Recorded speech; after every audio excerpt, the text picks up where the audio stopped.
Hello, today I'm going over half-life graphing. And when we talk about half-life, we're talking about a radioactive isotope that is going to change or decay. And it happens at a very regular interval. This is all figured out experimentally through research.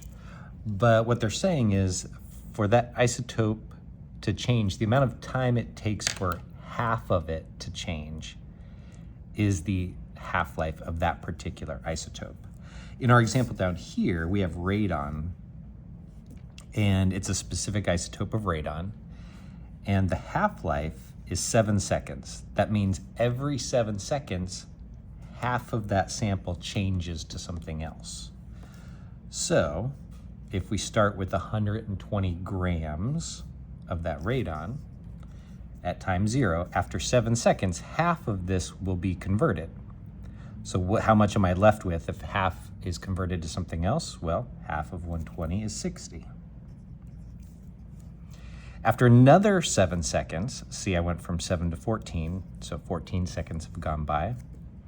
That sample, again, is going to be cut by half. It's gonna decay into something else by half. So instead of 60, after 7 more seconds, I'm gonna have 30. And it just continues that way. So the next time period for seconds would be 21 seconds have passed, and then 28 seconds, 7 seconds each time.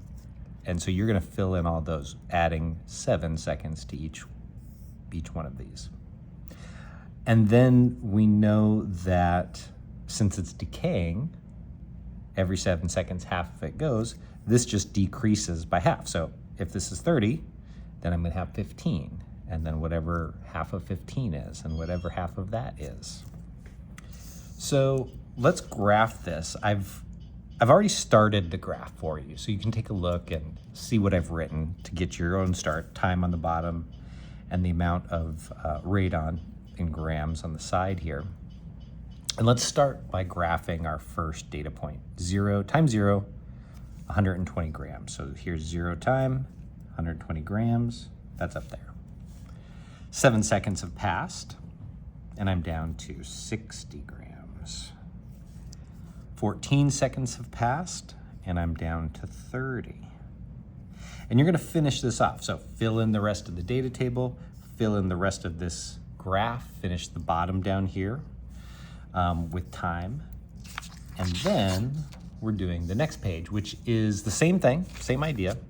We're using something else though, plutonium in this case, and it has a half-life of 80 million years.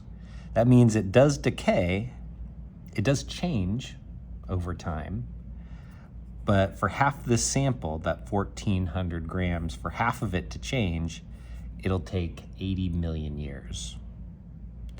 And if we do another half-life, we got to go another 80 million years, which is 160 million years, right? And then the next one would be another 80 million years, which is 240 million years. So after the first half-life, half of this sample has decayed. That means half of 1,400 is 700. After another half-life, half that sample again has decayed. 700 divided by 2 is 350. That's how many grams of this plutonium are left after each half-life. And we're gonna graph this. So again, I set up this graph. It looks very similar to the one on the first page. One note down here though, the time is gonna have a large number. So write it vertically like I did, okay? Because the millions of years are a much larger number. At 0, we have 1,400. At 80 million, we have 700 right here. At 160 million, we have 350 grams left. And again, you're going to continue this and the graph, finishing those up. But you'll notice that these isotopes decay at different rates because they have different amounts of energy that are making them unstable. If it's very, very, very unstable, it decays very rapidly in seconds or nanoseconds or picoseconds. If it's more stable, it takes longer for it to decay, but it will keep decaying over time. All right, hope this helps. Thank you very much.